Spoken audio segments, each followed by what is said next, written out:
The Gold Bug by Edgar Allan Poe, narrated by Kusi. What oh, this fellow is dancing mad. He hath been bitten by the tarantula. All in the wrong. Many years ago, I contracted an intimacy with a Mr. William Legrand.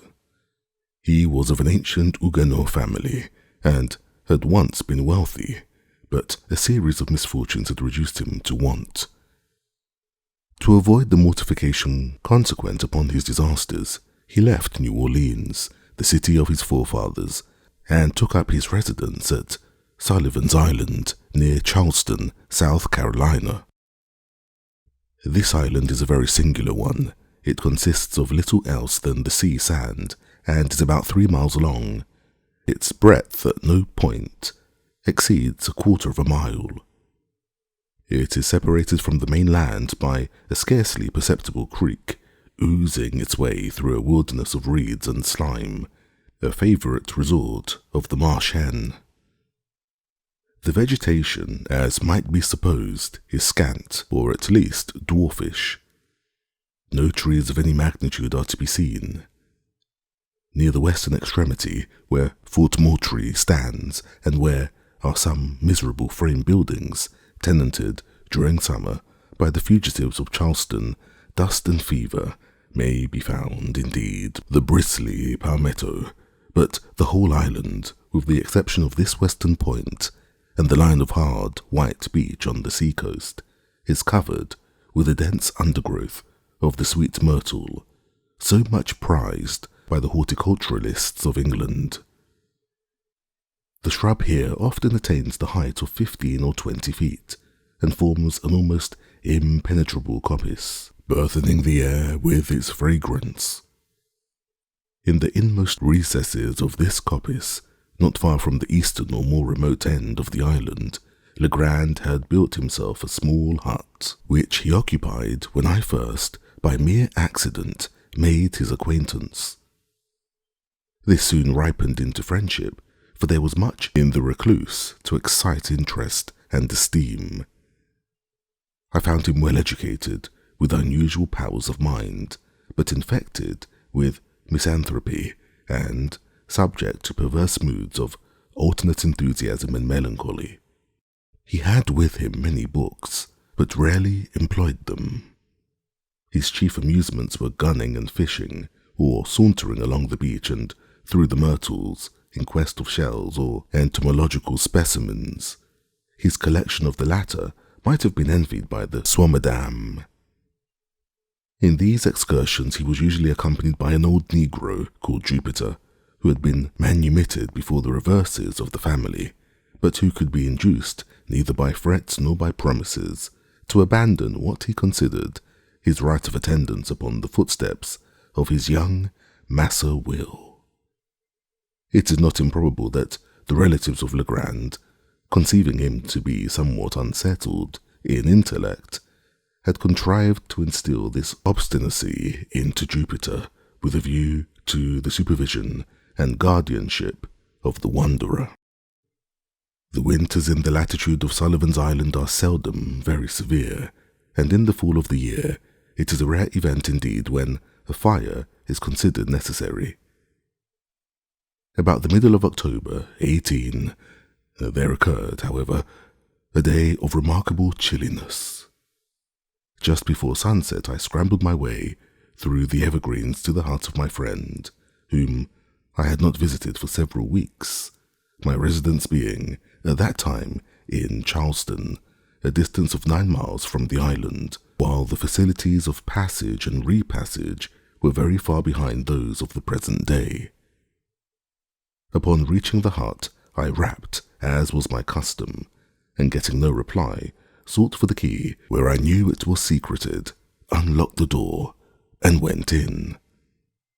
A fine fire was blazing upon the hearth. It was a novelty, and by no means an ungrateful one. I threw off an overcoat, took my armchair by the crackling logs, and awaited patiently the arrival of my hosts.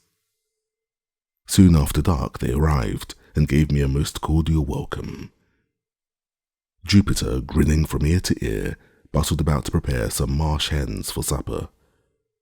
Legrand was in one of his fits, how else shall I term them, of enthusiasm. He had found an unknown bivalve, forming a new genus, and, more than this, he had hunted down and secured, with Jupiter's assurance, a scarab-like, which he believed to be totally new, but in respect to which he wished to have my opinion on the morrow. And why not tonight? I asked, rubbing my hands over the blaze and wishing the whole tribe of scarab-like at the devil. Ah, if I had only known you were here, said Legrand, but it's so long since I saw you, and how could I foresee that you would pay me a visit this very night of all others? As I was coming home, I met Lieutenant G from the fort, and very foolishly I lent him the bug, so it will be impossible to you to see it until the morning. Stay here tonight, and I will send Jup down for it at sunrise. It is the loveliest thing in creation. What? Sunrise?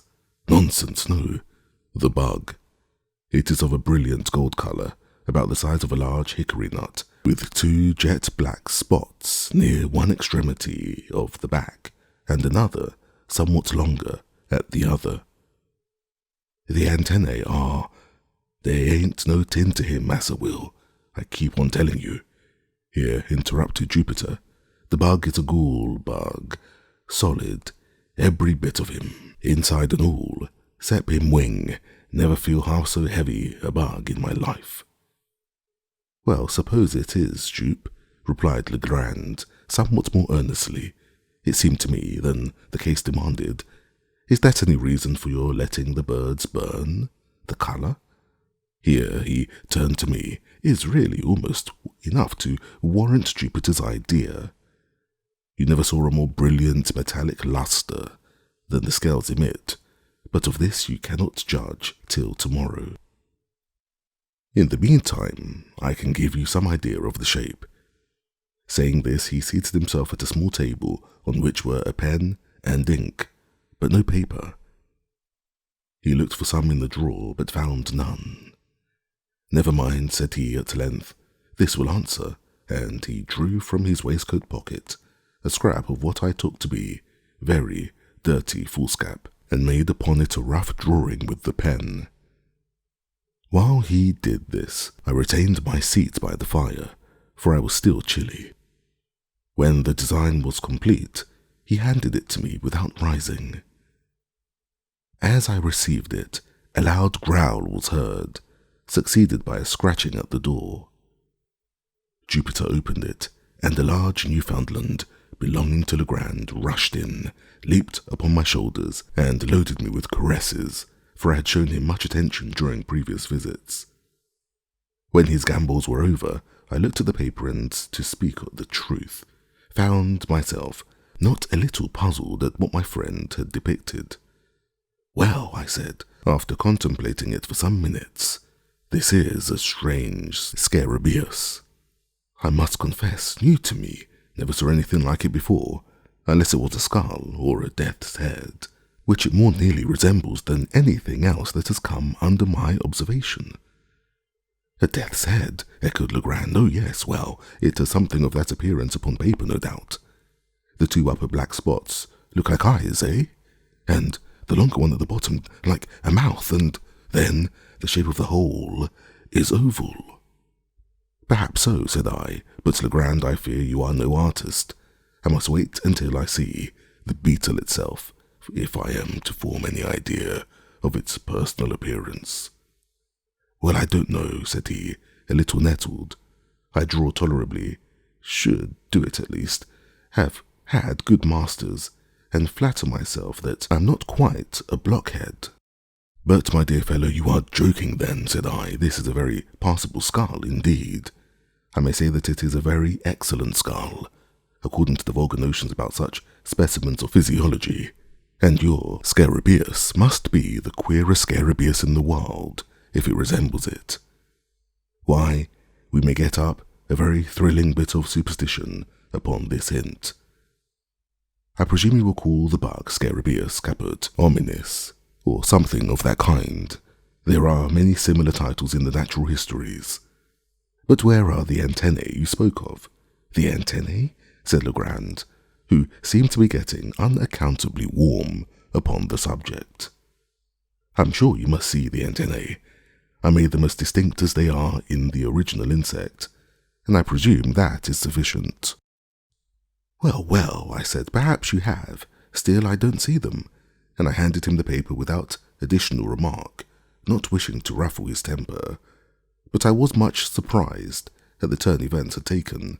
His ill humour puzzled me, and, as for the drawing of the beetle, there were positively no antennae visible, and the whole did bear a very close resemblance to the ordinary cuts of a death's head. He received the paper very peevishly, and was about to crumple it, apparently to throw it in the fire, when a casual glance at the design seemed suddenly to rivet his attention. In an instant his face grew violently red, in another as excessively pale. For some minutes he continued to scrutinize the drawing minutely where he sat. At length he arose, took a candle from the table, and proceeded to seat himself upon a sea-chest in the farthest corner of the room. Here again he made an anxious examination of the paper, turning it in all directions. He said nothing, however, and his conduct greatly astonished me, yet I thought it prudent not to exacerbate the growing moodiness of his temper by any comment. Presently he took from his coat pocket a wallet, placed the paper carefully in it, and deposited both in a writing desk, which he locked. He now grew more composed in his demeanour, but his original air of enthusiasm had quite disappeared. Yet he seemed not so much sulky as abstracted. As the evening wore away, he became more and more absorbed in reverie, which no sallies of mine could arouse him. It had been my intention to pass the night at the hut, as I had frequently done before, but seeing my host in this mood, I deemed it proper to take leave. He did not press me to remain, but as I departed, he shook my hand with even more than his usual cordiality. It was about a month after this, and during the interval I had seen nothing of Legrand, when I received a visit at Charleston from his man, Jupiter. I had never seen the good old negro look so dispirited, and I feared that some serious disaster had befallen my friend. "Well, Jupe," said I, "what is the matter now? How is your master?" "Why, to tell the truth, massa, him not so very well as might be." "Not well? I'm truly sorry to hear it. What does he complain of?" That's it. Him never complain of nothing, but him very sick, for all that." "Very sick, Jupiter? Why didn't you say so at once? Is he confined to bed?" "No, that he ain't. He ain't found nowhere. That's just what the shoe pinch. My mind has got to be very heavy about poor Massa Will." "Jupiter, I should like to understand what it is you are talking about. You say your master is sick. Hasn't he told you what ails him?" "Why, Massa tain't worth a while to go through mad thing like that, about the matter, Massa. Who say nothing at all that ain't the matter with him, but they won't make him go about looking this way here, with his head down and his shoulders up, as white as a goose. And then he keep his siphon all the time." "Keeps a what, Jupiter?"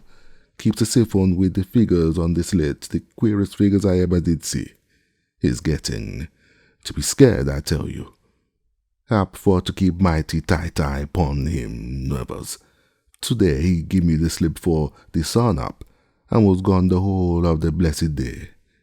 Had the big stick ready cut him for the give two juice good beating when he did come, but such a fool that I hadn't the heart after that. He looked so very poorly." "Eh? What? Ah, yes. Upon the whole, I think you had better not be too severe with the poor fellow. Don't flog him, Jupiter. He can't very well stand it.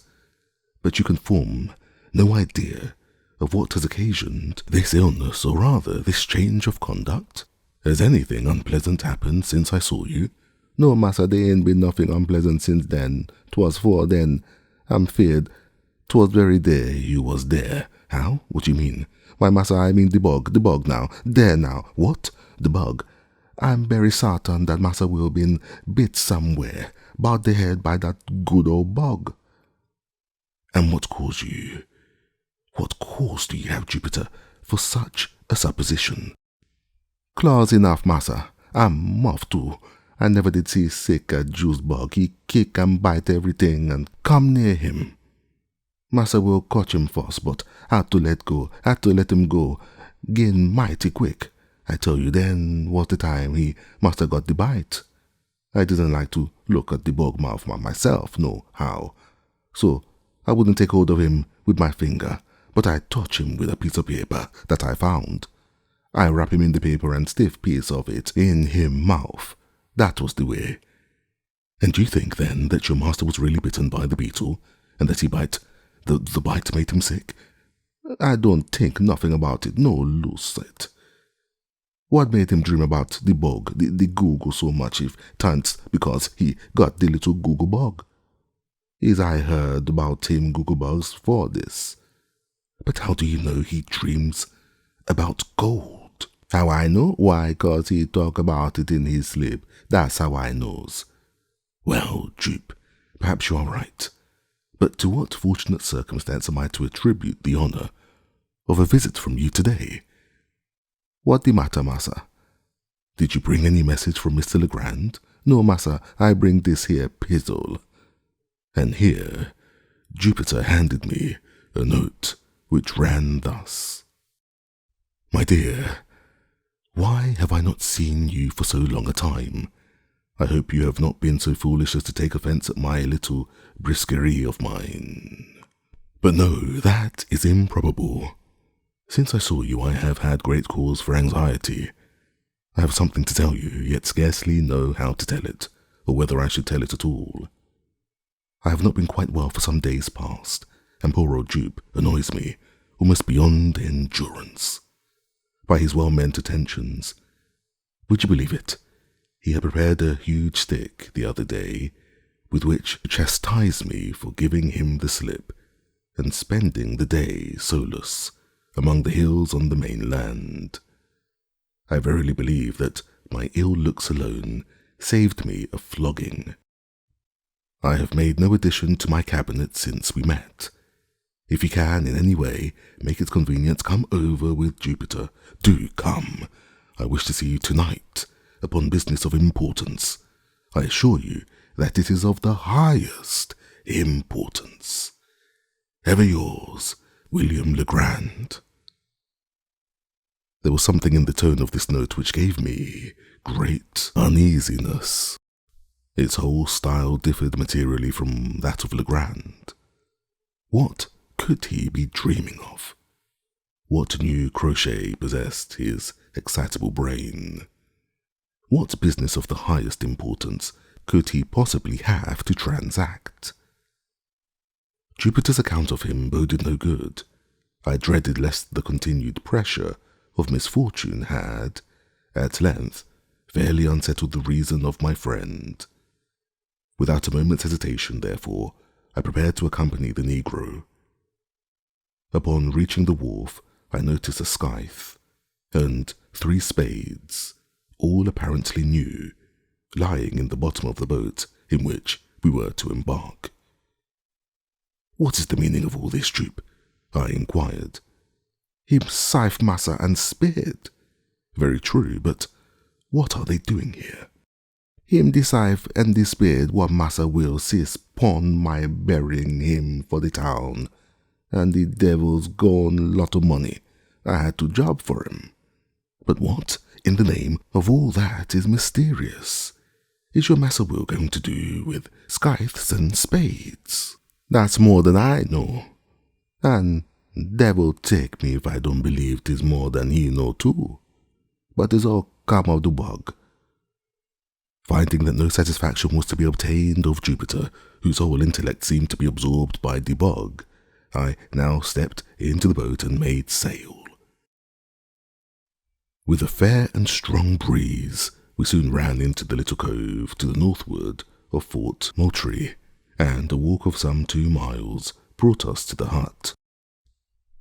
It was about 3 in the afternoon when we arrived. Legrand had been awaiting us in eager expectation.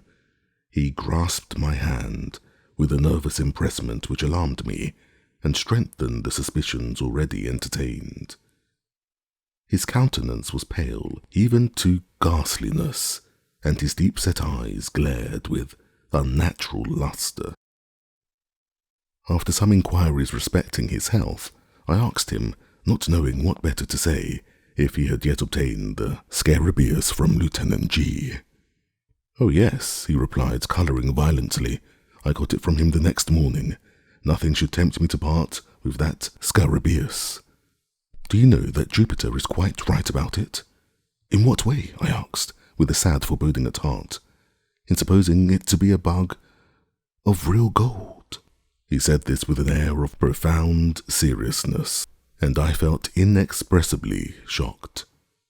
"This bug is to make my fortune," he continued, with a triumphant smile, "to reinstate me in my family possessions.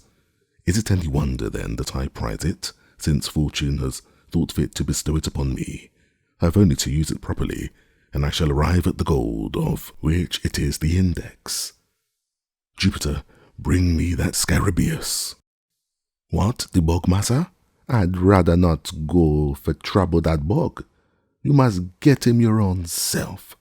Hereupon Legrand rose with a grave and stately air and brought me the beetle from a glass case in which it was enclosed. It was a beautiful scarab-like, and, at that time, unknown to naturalists, of course, a great prize in a scientific point of view. There were 2 round, black spots near one extremity of the back, and the long one near the other. The scales were exceedingly hard and glossy, and all with the appearance of burnished gold. The weight of the insect was very remarkable, and, taking all things into consideration, I could hardly blame Jupiter for his opinion respecting it, but what to make of Legrand's concordance with that opinion, I could not for the life of me tell. "I sent for you," said he, in a grandiloquent tone, when I had completed my examination of the beetle. "I sent for you that I might have your counsel and assistance in furthering the views of fate and of the bug." "My dear Legrand," I cried, interrupting him, "you are certainly unwell, and had better use some little precautions. You shall go to bed, and I will remain with you a few days until you get over this. You are feverish, and—" "Feel my pulse," said he. I felt it, and to say the truth, found not the slightest indication of fever. "But you may be ill and have yet no fever. Allow me this once to prescribe for you. In the first place, go to bed. In the next—" "You are mistaken," he interposed. "I am as well as I can expect to be, under the excitement which I suffer. If you really wish me well, you will relieve this excitement." "And how is this to be done?" "Very easily. Jupiter and myself are going upon the expedition into the hills upon the mainland, and in this expedition we shall need the aid of some person in whom we can confide. You are the only one we can trust. Whether we succeed or fail, the excitement which you now perceive in me will be equally allayed." "I am anxious to oblige you in any way," I replied. "But do you mean to say that this infernal beetle has any connection with your expedition into the hills?" "It has." "Then, Legrand, I can become a party to no such absurd proceeding." "I am very sorry, for we shall have to try it by ourselves." "Try it by ourselves? The man is surely mad. But stay, how long do you propose to be absent?" "Probably all night. We shall start immediately and be back, at all events by sunrise." "And will you promise me, upon your honour, that when this freak of yours is over, and the bug business, good God, settled to your satisfaction, you will then return home and follow my advice, implicitly, as that of your physician?" "Yes, I promise. And now let us be off, for we have no time to lose." With a heavy heart I accompanied my friend. We started about 4 o'clock, Legrand, Jupiter the dog, and myself. Jupiter had with him the scythe and spades, the whole of which he insisted upon carrying, more through fear, it seemed to me, trusting either of the implements within reach of his master, than from any excess of industry or complacence. His demeanour was dogged in the extreme, and "that juice bog" were the sole words which escaped his lips during the journey. For my own part, I had charge of a couple of dark lanterns, while Legrand contented himself with the scarabaeus, which he carried attached to the end of a bit of whipcord, twirling it to and fro with the air of a conjurer as he went. When I observed this last plain evidence of my friend's aberration of mind, I could scarcely refrain from tears.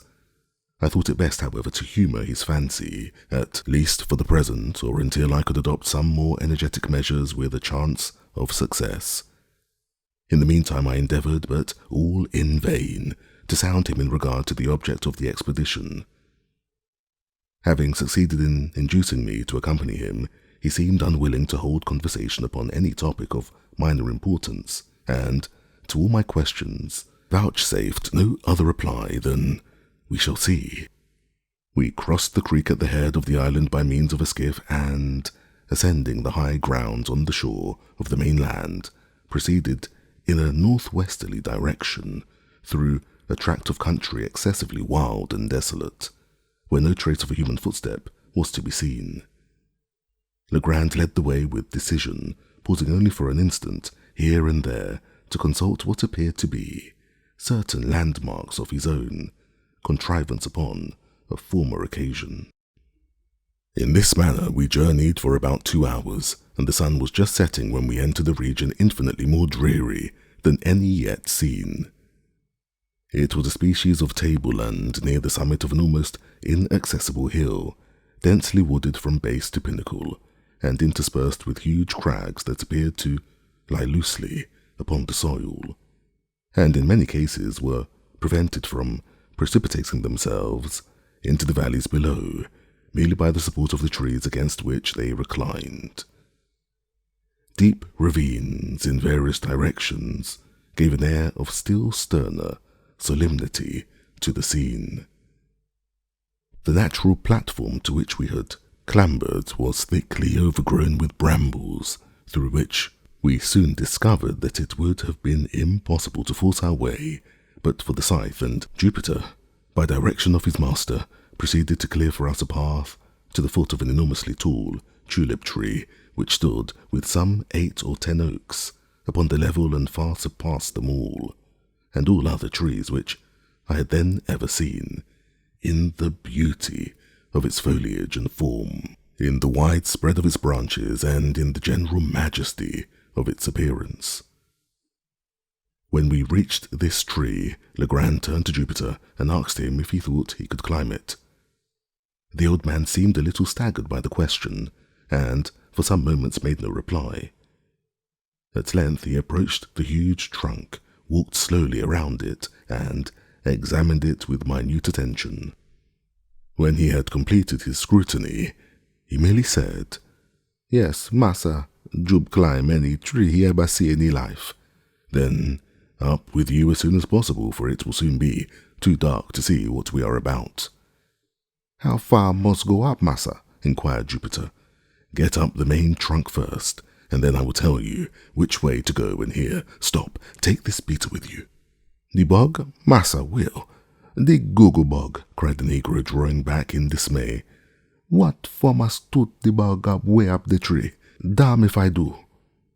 "If you are afraid, Jupe, I beg big negro like you to take hold of a harmless little dead beetle, why, you can carry it up by this string. But if you do not take it up with you in some way, I shall be under the necessity of breaking your head with this shovel."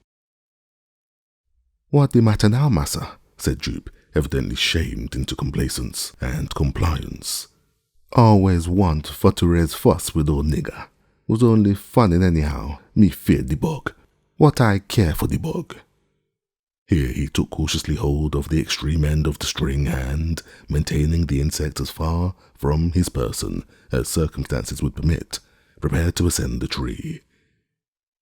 In youth, the tulip tree, or Liriodendron tulipiferum, the most magnificent of American foresters, has a trunk peculiarly smooth and often rises to great height without lateral branches, but in its riper age, the bark becomes gnarled and uneven, while many short limbs make their appearance on the stem. Thus the difficulty of ascension in the present case lay more in semblance than in reality. Embracing the huge cylinder as closely as possible with his arms and knees, seizing with his hands some projections and resting his naked toes upon others, Jupiter, after one or two narrow escapes from falling, at length wriggled himself into the first great fork, and seemed to consider the whole business as virtually accomplished. The risk of the achievement was, in fact, now over, although the climber was some 60 or 70 feet from the ground. "Which way must go, Massa Will?" he asked. "Keep up the largest branch, the one on this side," said Legrand.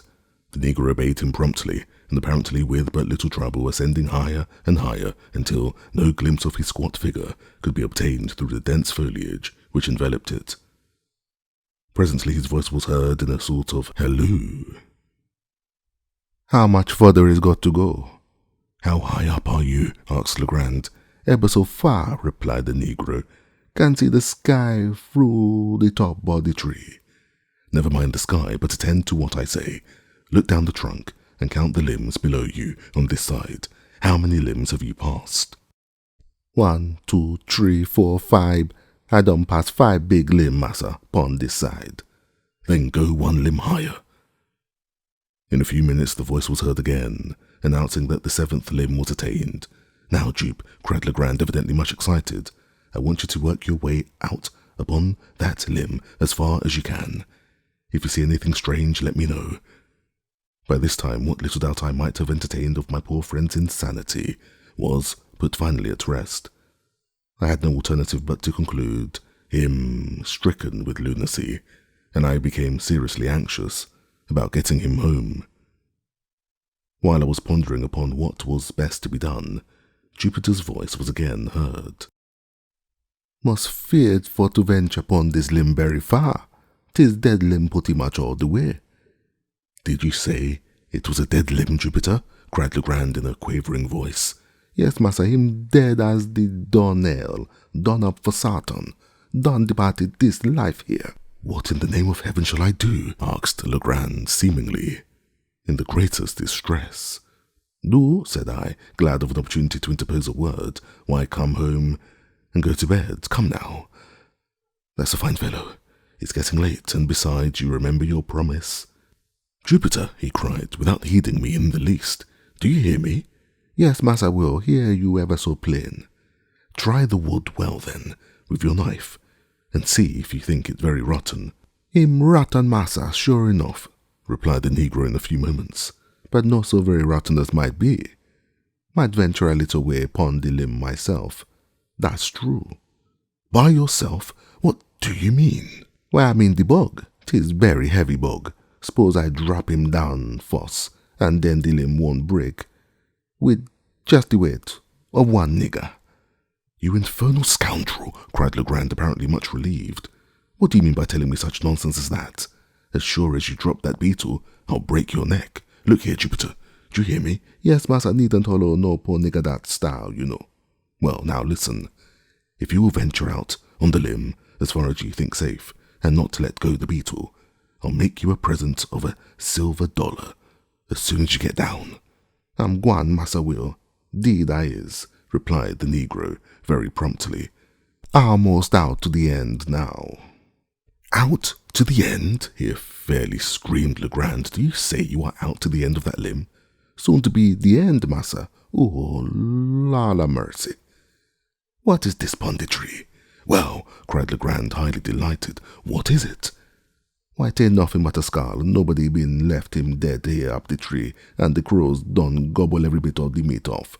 "A skull, you say? Very well. How is it fastened to the limb? What holds it on?" "Sure enough, massa, must look. Why, this very course, this curious circumstance. Upon my word, there's a great big nail in the skull. What fastened on it to the tree?" "Well, now, Jupiter, do exactly as I tell you. Do you hear?" Yes, massa. Pay attention then. Find the left eye of the skull. Oh, that's good. Why, there ain't no left eye at all. Curse your stupidity. Do you know your right hand from your left? Yes, I know that. Knows all about that. 'Tis my left hand what I chop the wood with, to be sure.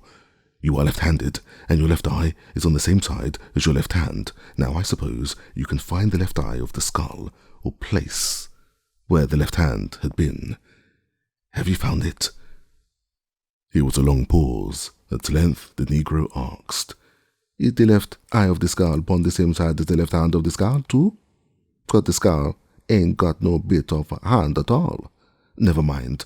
I got the left eye now. Here, got the left eye. What must do with it? Let the beetle drop through it as far as the string will reach, but be careful and not let your hold of the string. That done, Massa Will, mighty easy thing for me to put the bug through the hole. Look out for him there below. During this colloquy, no portion of Jupiter's person could be seen, but the beetle, which he had suffered to descend, was now visible at the end of the string, and glistened like a globe of burnished gold in the last rays of the setting sun, some of which still faintly illumined the eminence upon which we stood. The scarab-like hung quite clear of any branches and, if allowed to fall, would have fallen at our feet. Legrand immediately took the scythe and cleared with it a circular space 3 or 4 yards in diameter just beneath the insect and, having accomplished this, ordered Jupiter to let go the string and come down from the tree. Driving a peg with great nicety into the ground at the precise spot where the beetle fell, my friend now produced from his pocket a tape measure. Fastening one end of this at that point of the trunk of the tree which was nearest the peg, he unrolled it till it reached the peg, and thence farther unrolled it in the direction already established by the 2 points of the tree and the peg for the distance of 50 feet, Jupiter clearing away the brambles with the scythe. At the spot thus attained, a second peg was driven, and about this, as a centre, a rude circle, about 4 feet in diameter, described. Taking now a spade himself and giving one to Jupiter and one to me, Legrand begged us to set about digging as quickly as possible.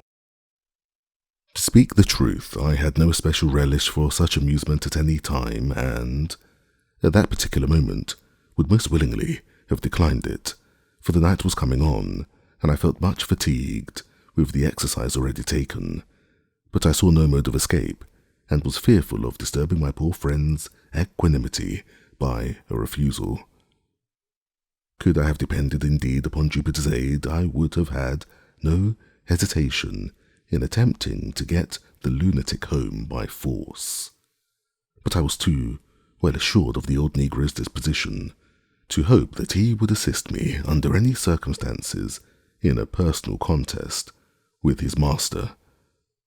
I made no doubt that the latter had been infected with some of the innumerable southern superstitions about money buried, and that his fantasy had received confirmation by the finding of the scarab-like, or perhaps by Jupiter's obstinacy in maintaining it to be a bug of real gold.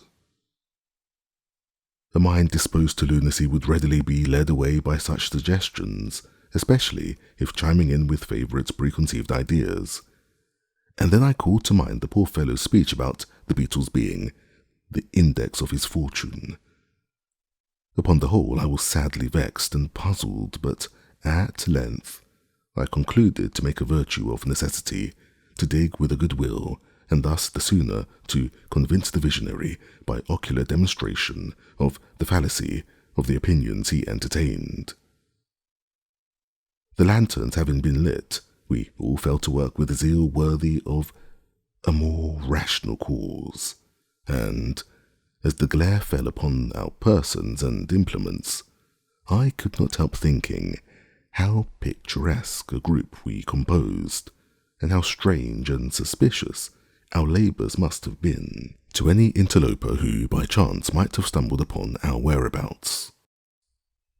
We dug very steadily for 2 hours. Little was said, and our chief embarrassment lay in the yelpings of the dog, who took exceeding interest in our proceedings. He at length became so obstreperous that we grew fearful of his giving the alarm to some stragglers in the vicinity, or rather, this was the apprehension of Legrand. For myself, I should have rejoiced at any interruption which might have enabled me to get the wanderer home. The noise was at length very effectually silenced by Jupiter, who, getting out of the hole with a dogged air of deliberation, tried the brute's mouth up with one of his suspenders and then returned, with a grave chuckle, to his task. When the time mentioned had expired, we had reached a depth of 5 feet, and yet no signs of any treasure became manifest. A general pause ensued, and I began to hope that the farce was at an end. Legrand, however, although evidently much disconcerted, wiped his brow thoughtfully and recommenced. We had excavated the entire circle of 4 feet diameter, and now we slightly enlarged the limit and went to the farther depth of the 2 feet. Still nothing appeared.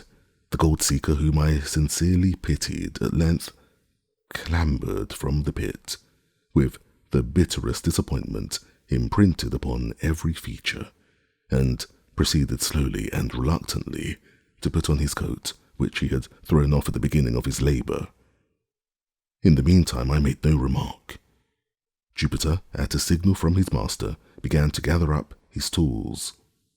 This done, and the dog having been unmuzzled, we turned in profound silence towards home.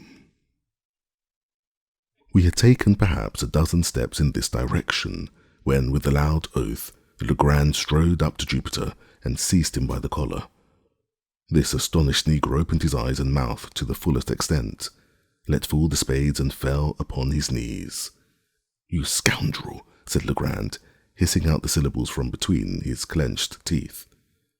"You infernal villain, speak, I tell you. Answer me this instant, without prevarication. Which is your left eye?" "Oh my golly, Massa Will, ain't this here my left eye for sartain?" roared the terrified Jupiter, placing his hand upon his right organ of vision, and holding it there with a desperate pertinacity, as if in immediate dread of his master's attempt at a gouge. "I thought so, I knew it, hurrah!" vociferated Legrand, letting the negro go, and executing a series of curvets and caracoles, much to the astonishment of his valet, who, arising from his knees, looked mutely from his master to myself, and then from myself to his master. "Come, we must go back," said the latter. "The game's not up yet," and he again led the way to the tulip tree. "Jupiter," said he, when we reached its foot, "come here. Was the skull nailed to the limb with the face outwards, or with the face to the limb?" "The face was out, massa, so that the crows could get at the eyes good without any trouble." "Well then, was it this eye, or that which you dropped the beetle?" Here Legrand touched each of Jupiter's eyes.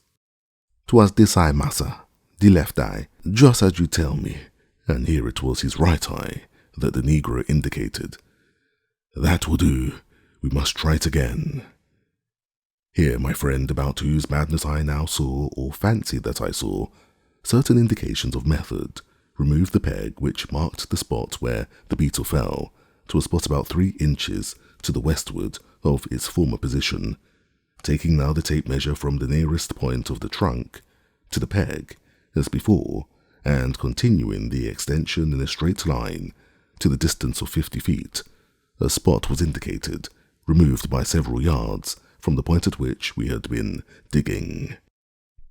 Around the new position, a circle, somewhat larger than in the former instance, was now described, and we again set to work with the spades. I was dreadfully weary, but scarcely understanding what had occasioned the change in my thoughts, I felt no longer any great aversion from the labour imposed. I had become most unaccountably interested, nay, even excited. Perhaps there was something, amid all the extravagant demeanour of Legrand, some air of forethought, or, of deliberation which impressed me. I dug eagerly, and now and then caught myself actually looking with something that very much resembled expectation for the fancied treasure, the vision of which had demented my unfortunate companion. At a period when such vagaries of thought most fully possessed me, and when we had been at work perhaps an hour and a half, we were again interrupted by the violent howlings of the dog. His uneasiness in the first instance had been evidently but the result of playfulness or caprice, but he now assumed a bitter and serious tone. Upon Jupiter's again attempting to muzzle him, he made furious resistance and, leaping into the hole, tore up the mould frantically with his claws. In a few seconds he had uncovered a mass of human bones, forming 2 complete skeletons, intermingled with several buttons of metal, and what appeared to be the dust of decayed woolen. 1 or 2 strokes of a spade upturned the blade of a large Spanish knife, and, as we dug farther, 3 or 4 loose pieces of gold and silver coin came to light. At sight of these, the joy of Jupiter could scarcely be restrained, but the countenance of his master wore an air of extreme disappointment. He urged us, however, to continue our exertions, and the words were hardly uttered when I stumbled and fell forward, having caught the toe of my boot in the large ring of iron that lay half buried in the loose earth. We now worked in earnest, and never did I pass 10 minutes of more intense excitement. During this interval we had fairly unearthed an oblong chest of wood, which, from its perfect preservation and wonderful hardness, had plainly been subjected to some mineralizing process, perhaps that of the bichloride of mercury. This box was 3 feet and a half long, 3 feet broad, and 2.5 feet deep. It was firmly secured by bands of wrought iron, riveted, and forming a kind of open trellis work over the whole. On each side of the chest, near the top, were 3 rings of iron, 6 in all, by means of which a firm hold could be obtained by 6 persons. Our utmost united endeavours served only to disturb the coffer very slightly in its bed. We at once saw the impossibility of removing so great a weight. Luckily, the sole fastenings of the lid consisted of 2 sliding bolts. These we drew back, trembling and panting with anxiety. In an instant a treasure of incalculable value lay gleaming before us. As the rays of the lanterns fell within the pit, there flashed upwards a glow and a glare from a confused heap of gold and the jewels that absolutely dazzled our eyes. I shall not pretend to describe the feelings with which I gazed. Amazement was, of course, predominant. Legrand appeared exhausted with excitement and spoke very few words. Jupiter's countenance wore for some minutes as deadly a pallor as it is possible, in nature of things, for any Negro's visage to assume. He seemed stupefied, thunder-stricken. Presently he fell upon his knees in the pit, and burying his naked arms up to the elbows in gold, let him there remain, as if enjoying the luxury of a bath. At length, with a deep sigh, he exclaimed as if in a soliloquy, "And this all come of the ghoul bug, the putty ghoul bug, the poor little ghoul bug, what I bust in that savage kind of style.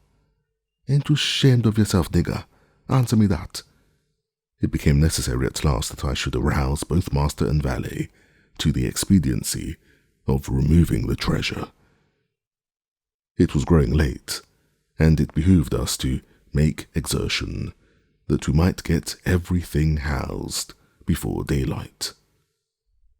It was difficult to say what should be done, and much time was spent in deliberation, so confused were the ideas of all.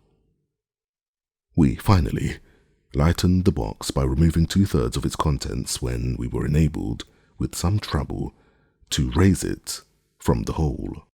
The articles taken out were deposited among the brambles, and the dog left to guard them, with strict orders from Jupiter neither upon any pretence to stir from the pot nor to open his mouth until our return.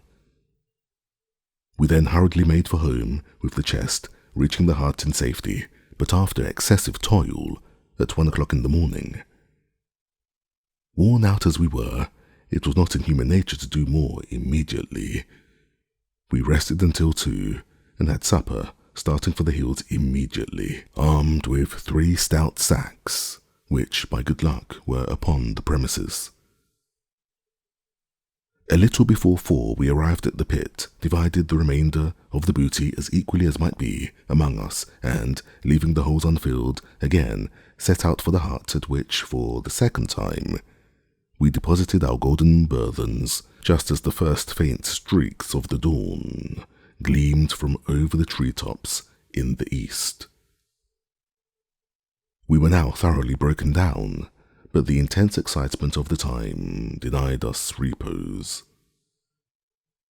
After an unquiet slumber of some 3 or 4 hours' duration, we arose, as if by preconcert, to make examination of our treasure. The chest had been full to the brim, and we spent the whole day and the greater part of the next night in a scrutiny of its contents. There had been nothing like order or arrangement. Everything had been heaped in promiscuously. Having assorted all with care, we found ourselves possessed of even vaster wealth than we had at first supposed. In coin, there was rather more than $450,000, estimating the value of the pieces as accurately as we could by the tables of the period. There was not a particle of silver. All was gold of antique date and of great variety, French, Spanish, and German money, with a few English guineas, and some counters of which we had never seen specimens before. There were several large, very large and heavy coins, so worn that we could make nothing of their inscriptions. There was no American money, the value of the jewels we found more difficulty in estimating. There were diamonds, some of them exceedingly large and fine, 110 in all, and not one of them small, 18 rubies of remarkable brilliancy, 310 emeralds, all very beautiful, and 21 sapphires with an opal. These stones had all been broken from their settings and thrown loose in the chest. The settings themselves, which we picked out from among the other gold, appeared to have been beaten up with hammers, as if to prevent identification.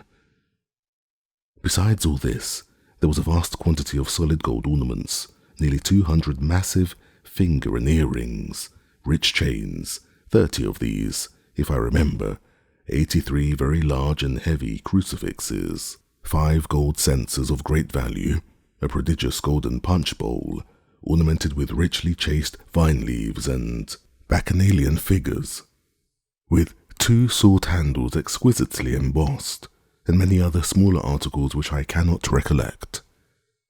The weight of these valuables exceeded 350 pounds avoirdupois, and in this estimate I have not included 197 superb gold watches, 3 of the number being worth each $500, if one.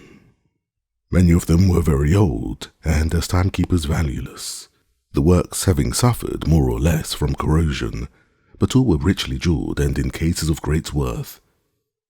We estimated the entire contents of the chest that night at $1.5 million, and upon the subsequent disposal of the trinkets and jewels, a few being retained for our own use, it was found that we had greatly undervalued the treasure. When at length we had concluded our examination, and the intense excitement of the time had, in some measure, subsided, Legrand, who saw that I was dying with impatience for a solution of this most extraordinary riddle, entered into a full detail of all the circumstances connected with it. "You remember," said he, "the night when I handed you the rough sketch I had made of the scarab-like? You recollect also that I became quite vexed at you for insisting that my drawing resembled a death's head. When you first made this assertion I thought you were jesting, but afterwards I called to mind the peculiar spots on the back of the insect and admitted to myself that your remark had some little foundation in fact. Still, the sneer at my graphic powers irritated me, for I am considered a good artist, and therefore, when you handed me the scrap of parchment, I was about to crumple it up and throw it angrily into the fire. "The scrap of paper, you mean," said I. "No, it had much of the appearance of paper, and at first I supposed it to be such. When I came to draw upon it, I discovered it at once to be a piece of very thin parchment. It was quite dirty, you remember. Well, as I was in the very act of crumpling it up, my glance fell upon the sketch at which you had been looking, and you may imagine my astonishment when I perceived, in fact, the figure of a death's head just where it seemed to me I had made the drawing of the beetle. For a moment I was too much amazed to think with accuracy. I knew that my design was very different in detail from this, although there was a certain similarity in general outline. Presently I took a candle, and seating myself at the other end of the room, proceeded to scrutinize the parchment more closely. Upon turning it over, I saw my own sketch upon the reverse, just as I had made it. My first idea now was mere surprise at the really remarkable similarity of outline, at the singular coincidence involved in the fact that, unknown to me, there should have been a skull upon the other side of the parchment, immediately beneath my figure of the scarab-like, and that this skull, not only in outline but in size, should so closely resemble my drawing. I say the singularity of this coincidence absolutely stupefied me for a time. This is the usual effect of such coincidences. The mind struggles to establish a connection, a sequence of cause and effect, and, being unable to do so, suffers a species of temporary paralysis. But when I recovered from this stupor, there dawned upon me gradually a conviction which startled me even far more than the coincidence. I began distinctly, positively, to remember that there had been no drawing upon the parchment when I made my sketch of the scarab-like. I became perfectly certain of this, for I recollected turning up first one side and then the other, in search of the cleanest spot. Had the skull been then there, of course I could not have failed to notice it. Here it was indeed a mystery, which I felt it impossible to explain, but even at that very early moment, there seemed to glimmer faintly within the most remote and secret chambers of my intellect a glowworm-like conception of that truth which last night's adventure brought to so magnificent a demonstration. I arose at once, and putting the parchment securely away, dismissed all farther reflection until I should be alone. When you had gone, and when Jupiter was fast asleep, I betook myself to a more methodical investigation of the affair. In the first place, I considered judgment had come into my possession. The spot where we had discovered the scarab-like was on the coast of the mainland, about a mile eastward of the island, and but a short distance above high water mark. Upon my taking hold of it, it gave me a sharp bite, which caused me to let it drop. Jupiter, with his accustomed caution, before seizing the insect, which had flown towards him, looked about him for a leaf, or something of that nature, by which to take hold of it. It was at this moment that his eyes, and mine also, fell upon the scrap of parchment, which I then supposed to be paper. It was lying half buried in the sand, a corner sticking up. Near the spot where we found it, I observed the remnants of the hull of what appeared to have been a ship's long boat. The wreck seemed to have been there for a very great while, for the resemblance to boat timbers could scarcely be traced. Well, Jupiter picked up the parchment, wrapped the beetle in it, and gave it to me. Soon afterwards we turned to go home, and on the way met Lieutenant G. I showed him the insect, and he begged me to let him take it to the fort. Upon my consenting, he thrust it forthwith into his waistcoat pocket, without the parchment in which it had been wrapped, and which I had continued to hold in my hand during his inspection.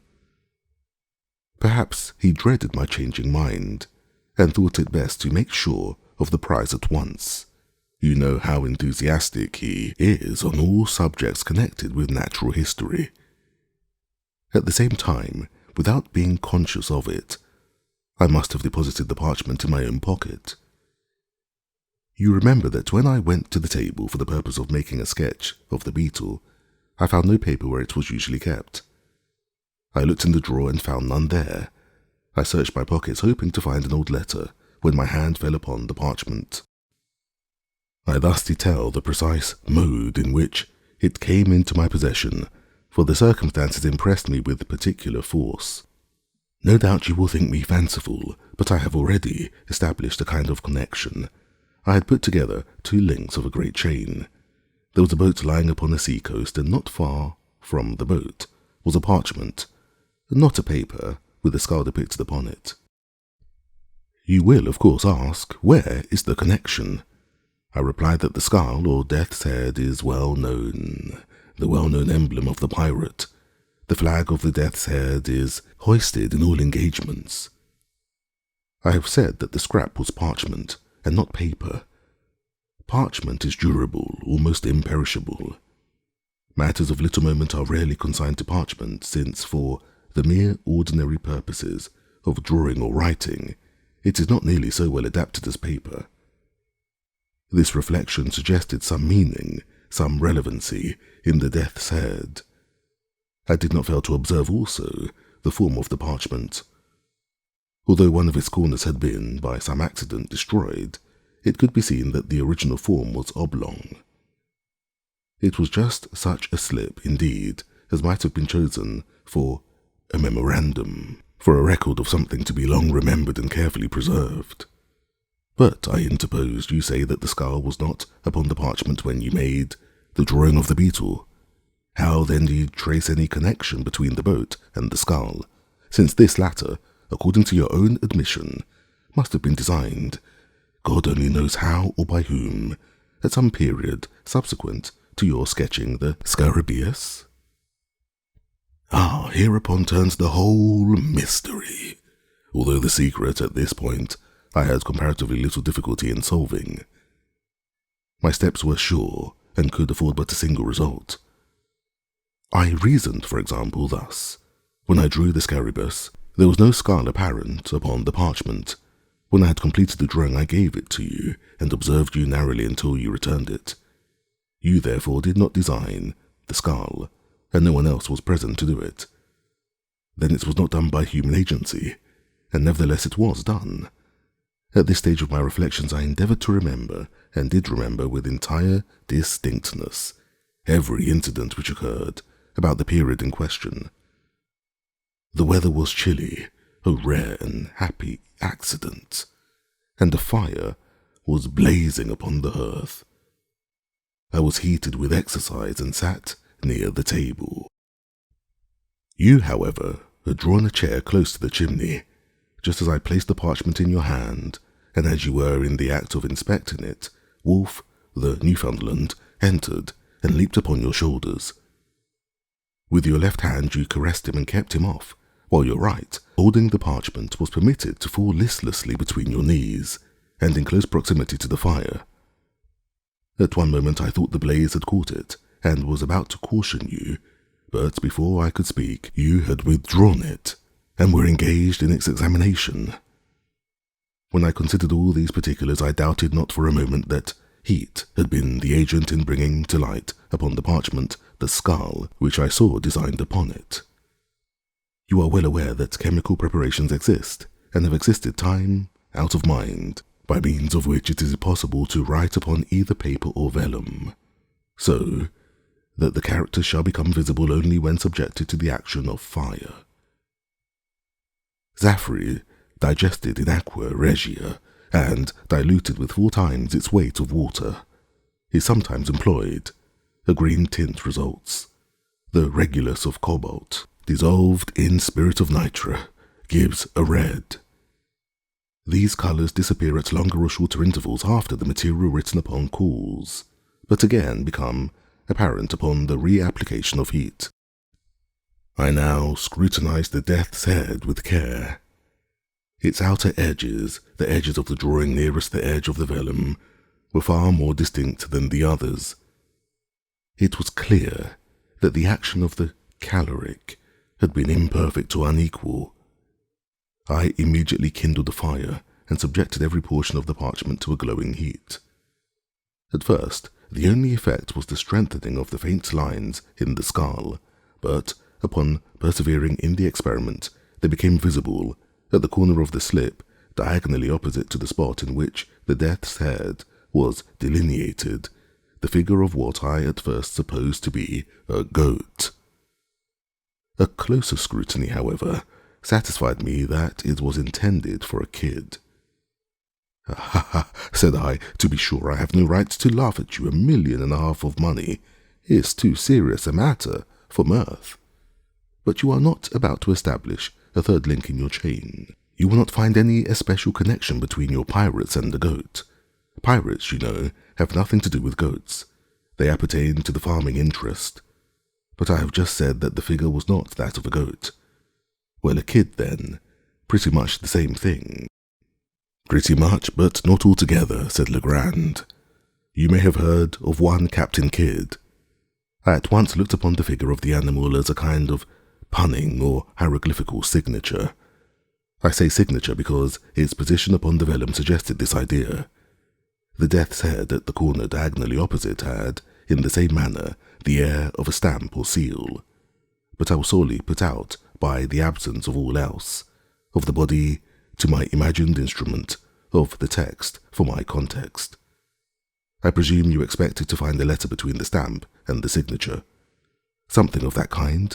The fact is, I felt irresistibly impressed with a presentiment of some vast good fortune impending. I can scarcely say why. Perhaps, after all, it was rather a desire than an actual belief. But do you know that Jupiter's silly words about the bug being of solid gold had a remarkable effect upon my fancy? And then the series of accidents and coincidences, these were so very extraordinary. Do you observe how mere an accident it was that these events should have occurred upon the sole day of all the year in which it had been, or maybe, sufficiently cool for fire, and that without the fire, or without the intervention of the dog at the precise moment in which he appeared, I should never have become aware of the death's head, and so never the possessor of the treasure? But proceed, I am all impatience. Well, you have heard, of course, the many stories current, the thousands vague rumours afloat about money buried somewhere upon the Atlantic coast by Kidd and his associates. These rumours must have had some foundation in fact, and that the rumours have existed so long and so continuous could have resulted, it appeared to me, only from the circumstance of the buried treasure still remaining entombed. Had Kidd concealed his plunder for a time, and afterwards reclaimed it, the rumours would scarcely have reached us in their present unvarying form.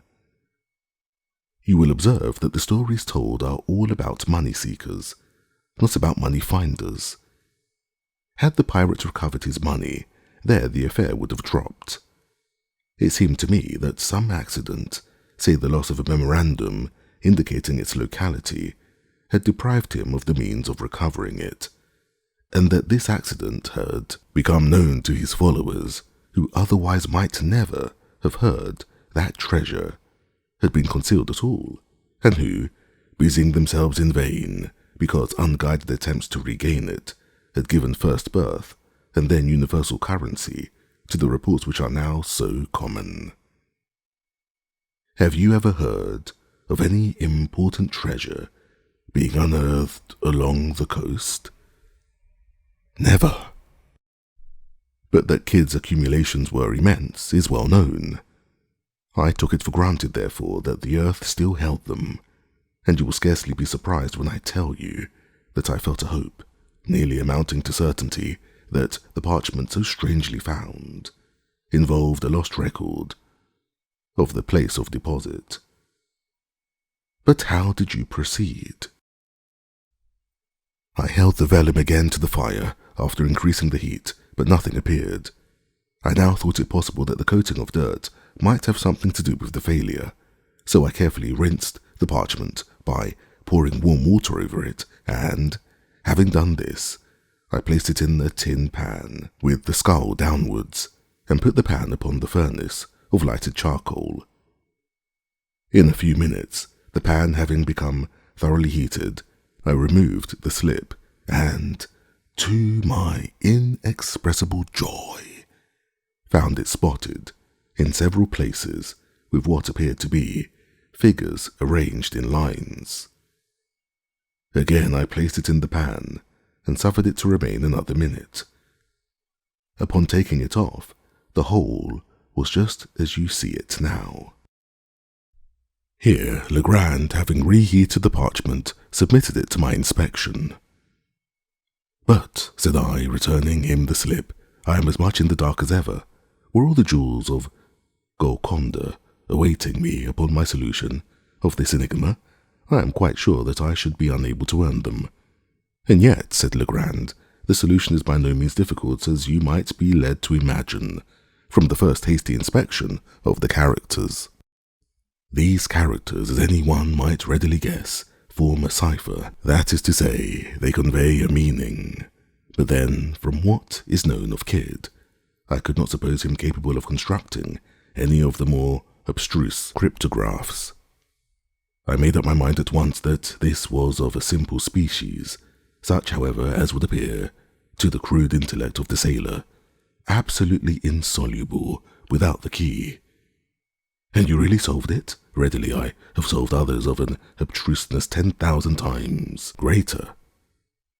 Circumstances and a certain bias of mind have led me to take interest in such riddles, and it may well be doubted whether human ingenuity can construct an enigma of the kind which human ingenuity may not, by proper application, resolve. The fact having once established connected and legible characters, I scarcely gave a thought to the mere difficulty of developing their import. In the present case, indeed all cases of secret writing, the first question regards the language of the cipher, for the principles of solution, so far, especially as the more simple ciphers are concerned, depend upon, and are varied by, the genius of the particular idiom. In general, there is no alternative but experiment, directed by probabilities of every tongue known to him who attempts the solution, until the true one be attained. But with the cipher now before us, all difficulty was removed by the signature. The pun upon the word Kidd is appreciable in no other language than the English. But for this consideration I should have begun my attempts with the Spanish and French, as the tongues in which a secret of this kind would most naturally have been written by a pirate of the Spanish Main. As it was, I assumed the cryptograph to be English. You observe there are no divisions between the words. Had there been divisions, the task would have been comparatively easy. In such a case, I should have commenced with a collation and analysis of the shorter words, and had a word of a single letter occurred, as is most likely, A or I, for example, I should have considered the solution as assured. But there being no division, my first step was to ascertain the predominant letters, as well as the least frequent. Counting all, I constructed a table. Now, in English, the letter which most frequently occurs is E. Afterwards, succession runs thus: A, O, I, D, H, N, R, S, T, U, Y, C, F, G, L, M, W, B, K, P, Q, X, Z. E predominates so remarkably that an individual sentence of any length is rarely seen in which it is not the prevailing character. Here then we leave in the very beginning the groundwork for something more than a mere guess. The general use which may be made of the table is obvious, but in this particular cipher we shall only very partially require its aid. As our predominant character is 8, we will commence by assuming it is as the E of the natural alphabet. To verify the supposition, let us observe if the 8 is seen often in couples, for E is doubled with great frequency in English. In such words, for example, as meet, fleet, speed, seen, been, agree, etc. In the present instance, we see it doubled no less than 5 times, although the cryptograph is brief. Let us assume 8, then, as E. Now, of all words in the language, the is most usual. Let us see, therefore, whether there are not repetitions of any 3 characters in the same order of collocation, the last of them being 8. If we discover repetitions of such letters, so arranged, they will most probably represent the word the. Upon inspection, we find no less than 7 such arrangements, the characters being 48. We may therefore assume that semicolon represents T, 4 represents H, and 8 represents E, the last being now well confirmed. Thus a great step has been taken, but having established a single word, we are enabled to establish a vastly important point, that is to say, several commencements and terminations of other words. Let us refer, for example, to the last instance but one, in which the combination 48 occurs, not far from the end of the cipher.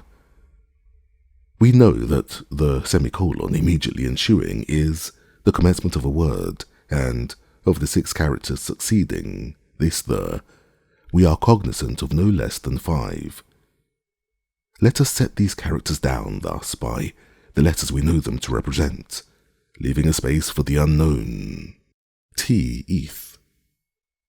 Here we are enabled at once to discard the th, as forming no portion of the word, commencing with the first T, since by experiment of the entire alphabet, for a letter adapted to the vacancy, we perceive that no word can be formed of which this th can be a part. We are thus narrowed into T, E, and, going through the alphabet if necessary as before, we arrive at the word tree as the sole possible reading. We thus gain another letter R, represented by, with the words the tree in juxtaposition. Looking beyond these words for a short distance, we again see the combination 48 and employ it by way of termination to what immediately precedes. We have therefore no less than 11 of the most important letters represented, and it will be unnecessary to proceed with the details of the solution. I have said enough to convince you that ciphers of this nature are readily soluble, and to give you some insight into the rationale of their development. But be assured that the specimen before us appertains to the very simplest species of cryptograph. It now only remains to give you the full translation of the characters upon the parchment as unriddled. Here it is. A good glass in the bishop's hostel, in the devil's seat 41 degrees and 13 minutes northeast, and by north main branch, 7th limb, east side, shoot from the left eye of the death's head, a bee line from the tree, through the shot 50 feet out. But, said I, the enigma still seems in as bad a condition as ever.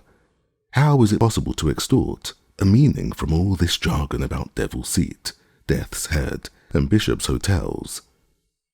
I confess, replied Legrand, that the matter still wears a serious aspect when regarded with a casual glance. My first endeavour was to divide the sentence into the natural division intended by the cryptographist. You mean to punctuate it? Something of that kind. But how was it possible to effect this? I reflected that it had been a point with the writer to run his words together without division, so as to increase the difficulty of solution. Now, a not over-acute man, in pursuing such an object, would be nearly certain to overdo the matter. When in the course of his composition he arrived at a break at his subject which would naturally require a pause, or a point, he would be exceedingly apt to run his characters at this place more than usually close together. If you will observe the MS in the present instance, you will easily detect 5 such cases of unusual crowding. Acting upon this hint, I made the division thus. A good glass in the bishop's hostel in the devil's seat, 41 degrees and 13 minutes, northeast and by north, main branch, 7th limb, east side, shoot from the left eye of the death's head, a beeline from the tree through the shot 50 feet out. Even this division, said I, leaves me still in the dark. It left me also in the dark, replied Legrand, for a few days during which I made diligent inquiry in the neighbourhood of Sullivan's Island for any building which went by the name of the Bishop's Hotel, for of course I dropped the obsolete word hostel. Gaining no information on the subject, I was on the point of extending my sphere of search and proceeding in a more systematic manner when, one morning, it entered into my head quite suddenly that this bishop's hostel might have some reference to an old family of the name of Bessop, which, time out of mind, had held possession of an ancient manor house about 4 miles to the northward of the island. I accordingly went over to the plantation and re-instituted my inquiries among the older negroes of the place. At length, one of the most aged of the women said that she had heard of such a place as Bessop's Castle, and thought that she could guide me to it, but that it was not a castle nor a tavern, but a high rock. I offered to pay her well for her trouble, and after some demur, she consented to accompany me to the spot. We found it without much difficulty when, dismissing her, I proceeded to examine the place. The castle consisted of an irregular assemblage of cliffs and rocks, one of the latter being quite remarkable for its height as well as for its insulated and artificial appearance. I clambered to its apex, and then felt much at a loss as to what should be done next. While I was busied in reflection, my eyes fell upon a narrow ledge in the eastern face of the rock, perhaps a yard below the summit upon which I stood. This ledge projected about 18 inches and was not more than a foot wide, while a niche in the cliff just above it gave it a rude resemblance to one of the hollow-backed chairs used by our ancestors. I made no doubt that here was the devil's seat alluded to in the MS, and now I seemed to grasp the full secret of the riddle. The good glass, I knew, could have reference to nothing but a telescope, for the word glass is rarely employed in any other sense by seamen. Now here, I at once saw, was a telescope to be used, and a definite point of view, admitting no variation from which to use it. Nor did I hesitate to believe that the phrases 41 degrees and 13 minutes and northeast by north were intended as directions for the levelling of the glass. Greatly excited by these discoveries, I hurried home, procured a telescope, and returned to the rock. I let myself down to the ledge and found that it was impossible to retain a seat upon it except in one particular position. This fact confirmed my preconceived idea. I proceeded to use the glass. Of course, the 41 degrees and 13 minutes could allude to nothing but elevation above the visible horizon, since the horizontal direction was clearly indicated by the words northeast and by north. The latter direction I at once established by means of a pocket compass, then, pointing the glass as nearly at an angle of 41 degrees of elevation as I could do it by guess, I moved it cautiously up or down until my attention was arrested by a circular rift or opening in the foliage of a large tree that overtopped its fellows in the distance. In the centre of this rift I perceived a white spot, but could not at first distinguish what it was. Adjusting the focus of the telescope, I again looked, and now made it out to be a human skull. Upon this discovery I was so sanguine as to consider the enigma solved, for the phrase main branch, seventh limb, east side, could refer only to the position of the skull upon the tree, while shoot from the left eye of the death's head admitted also of but one interpretation in regard to a search for buried treasure. I perceived that the design was to drop a bullet from the left eye of the skull, and that a beeline, or, in other words, a straight line, drawn from the nearest point of the trunk through the shot, or the spot where the bullet fell, and thence extended to a distance of 50 feet, would indicate a definite point, and beneath this point I thought it at least possible that a deposit of value lay concealed. All this, I said, is exceedingly clear, and although ingenious, still simple and explicit. When you left the Bishop's Hotel, what then? Why, having carefully taken the bearings of the tree, I turned homewards. The instant that I left the Devil's Seat, however, the circular rift vanished, nor could I get a glimpse of it afterwards, turn as I would. What seems to me the chief ingenuity in this whole business is the fact, for repeated experiment has convinced me it is a fact, that the circular opening in question is visible from no other attainable point of view than that afforded by the narrow ledge upon the face of the rock. In this expedition to the Bishop's Hotel, I had been attended by Jupiter, who had no doubt observed for some weeks past the abstraction of my demeanour, and took especial care not to leave me alone. But on the next day, getting up very early, I contrived to give him the slip, and went into the hills in search of the tree. After much toil I found it. When I came home at night, my valet proposed to give me a flogging. With the rest of the adventure I believe you are as well acquainted as myself. I suppose, said I, you missed the spot, in the first attempt at digging, through Jupiter's stupidity in letting the bug fall through the right instead of through the left eye of the skull. Precisely. This mistake made a difference of about 2.5 inches in the shot, that is to say, in the position of the peg nearest the tree. And had the treasure been beneath the shot, the error would have been of little moment, but the shot, together with the nearest point of the tree, were merely 2 points for the establishment of a line of direction. Of course, the error, however trivial in the beginning, increased as we proceeded with the line, and by the time we had gone 50 feet, threw us quite off the scent. But for my deep-seated impressions that treasure was here somewhere actually buried, we might have had all our labour in vain. But your grandiloquence and your conduct in swinging the beetle, how excessively odd! I was sure you were mad, and why did you insist upon letting fall the bug instead of a bullet from the skull? Why, to be frank, I felt somewhat annoyed by your evident suspicions touching my sanity, and so resolved to punish you quietly in my own way by a little bit of sober mystification. For this reason I swung the beetle, and for this reason I let it fall from the tree. An observation of yours about its great weights suggested the latter idea. Yes, I perceive, and now there is only one point which puzzles me. What are we to make of the skeletons found in the hole? That is a question I am no more able to answer than yourself. There seems, however, only one plausible way of accounting for them, and yet it is dreadful to believe in such atrocity as my suggestion would imply.